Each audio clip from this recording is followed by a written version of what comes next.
दक्ष की तपस्या और देवी शिवा का उन्हें वरदान देना। नारद जी ने पूछा, पूज्य पिताजी, दृढ़ता पूर्वक उत्तम व्रत का पालन करने वाले दक्ष ने तपस्या करके देवी से कौन सा वर प्राप्त किया तथा वे देवी किस प्रकार दक्ष की कन्या हुई? ब्रह्मा जी ने कहा, नारद, तुम धन्य हो। इन सभी मुनियों के साथ भक्ति पूर्वक इस प्रसंग को सुनो। मेरी आज्ञा पाकर उत्तम बुद्धि वाले महाप्रजापति दक्ष ने क्षीर सागर के उत्तर तट पर स्थित हो देवी जगदम्बिका को पुत्री के रूप में प्राप्त करने की इच्छा तथा उनके प्रत्यक्ष दर्शन की कामना लिए उन्हें हृदय मंदिर में विराजमान करके तपस्या आरंभ की। दक्ष ने मन को संयम में रखकर दृढ़ता पूर्वक कठोर व्रत का पालन करते हुए शोच संतोष आदि नियमों से युक्त हो 3000 दिव्य वर्षों तक तपस्या की। वे कभी जल पीकर रहते, कभी हवा पीते और कभी सर्वथा उपवास करते थे।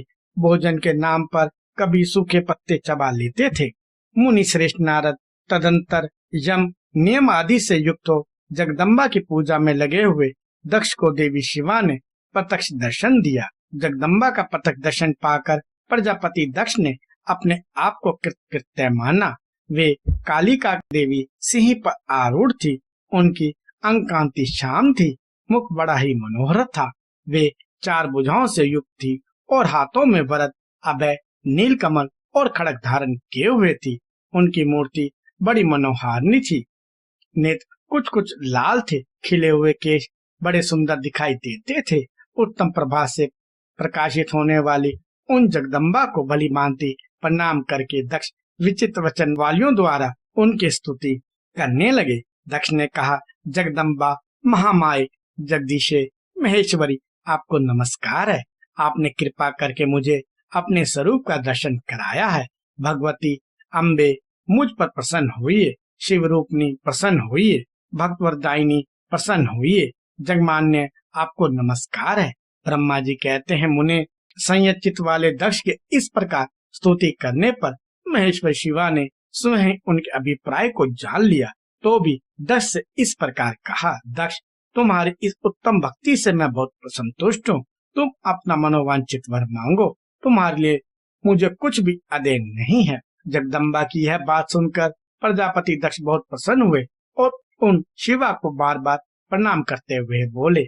दक्ष ने कहा, जगदम्ब महामाई, यदि आप मुझे वर देने के लिए उदित हैं तो मेरी बात सुनिए और प्रसन्नता पूर्वक मेरी इच्छा पूर्ण कीजिए। मेरे स्वामी जो भगवान शिव हैं, वे रुद्र नाम धारण करके ब्रह्मा जी के पुत्र से अवतीर्ण हुए हैं। वे परमात्मा शिव के पूर्ण अवतार हैं, परंतु आपका कोई अवतार नहीं हुआ। फिर उनकी पत्नी कौन होगी? अतः शिवे, आप भूतल पर अवतीर्ण होकर उन महेश्वर को अपने रूप लावण्य से मोहित कीजिए। देवी, आपके सिवा कोई भी स्त्री रुद्रदेव को कभी मोहित नहीं कर सकती, इसलिए आप मेरी पुत्री होकर इस समय महादेव जी की पत्नी होइए। इस प्रकार सुंदर लीला करके आप हर मोहिनी बनिए। हे देवी, यही मेरे लिए वर है। यह केवल मेरे ही स्वार्थ की बात हो ऐसा नहीं सोचना चाहिए। इसमें मेरे ही साथ संपूर्ण जगत का भी हित है। ब्रह्मा, विष्णु और शिव में से ब्रह्मा जी की प्रेरणा से मैं यहाँ आया हूँ। प्रजापति दक्ष की यह वचन सुनकर जगदम्बिका शिव हंस पड़ी और मन ही मन भगवान शिव का स्मरण करके यूं बोली। देवी ने कहा, तात प्रजापति दक्ष, मेरी उत्तम बात सुनो। मैं सत्य कहती हूँ, तुम्हारी भक्ति से अत्यंत प्रसन्न हो। तुम्हें संपूर्ण मनोवांछित वस्तु देने के लिए उदित हूँ। दक्ष, यद्यपि मैं महेश्वरी तथापि तुम्हारी भक्ति के अधीन हो तुम्हारी पत्नी के गर्भ से तुम्हारी पुत्री के रूप में अवतीर्ण होंगी, इसमें संशय नहीं है। अनंत, मैं अत्यंत दुस्सह तपस्या करके ऐसा प्रयत्न करूंगी जिससे महादेव जी का वध पाकर उनकी पत्नी हो जाऊं।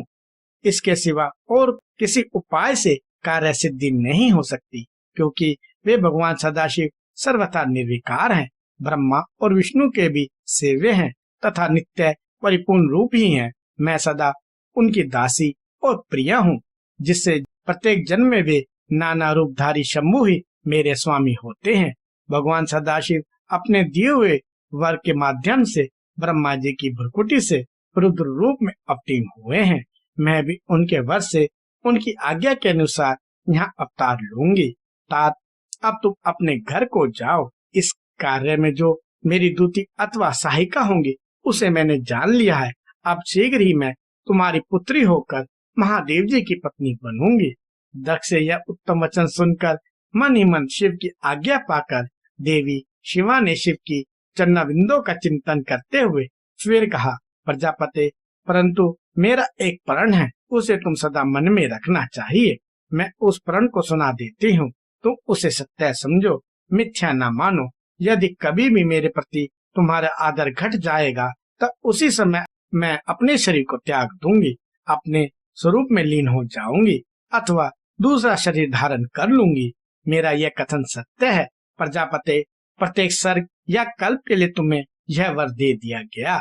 मैं तुम्हारी पुत्री होकर भगवान शिव की पत्नी होंगी। मुख्य प्रजापति दक्ष से ऐसा कहकर महेश्वरी शिवा उनके देखते ही देखते वहां से अंतर्ध्यान हो गई। दुर्गा जी के अंतर्ध्यान होने पर दक्ष भी अपने आश्रम को लौट गए और यह सोचकर प्रसन्न रहने लगे कि देवी शिवा मेरी पुत्री होने वाली हैं।